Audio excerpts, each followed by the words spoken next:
ఇది ఒక బాధాకరమైన రోజు అండి.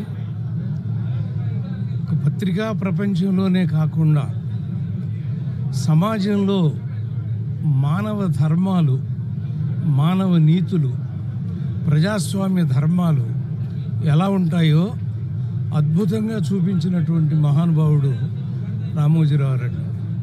నాకు గుర్తు, చిన్నప్పుడు ఆయన యంగేజ్లో సైకిల్ మీద వచ్చి ఏదో చిన్న చిన్న వ్యాపారం చేసుకున్నటువంటి మనిషి ఇంత ఎత్తుకు ఎదిగినా కూడా తను మొట్టమొదట ఏ న్యాయాన్ని, ఏ నీతిని నమ్మారో అదే న్యాయం, అదే నీతితో అలాగే 88 సంవత్సరాలు కొనసాగటం అంటే అది సామాన్యమైనటువంటి విషయం కాదండి.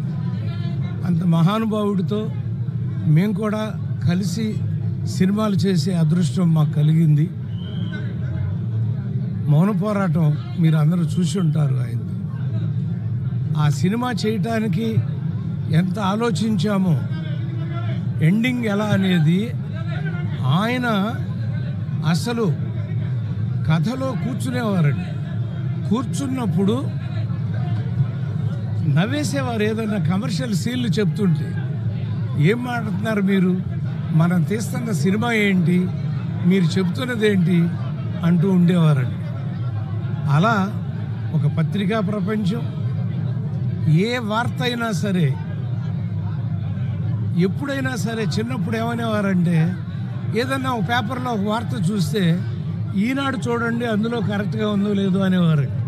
అంటే ఈనాడులో పడింది అంటే అది నిజమైన వార్త అనేటువంటి నమ్మకాన్ని కలిగించిన మహానుభావుడు ఆయన.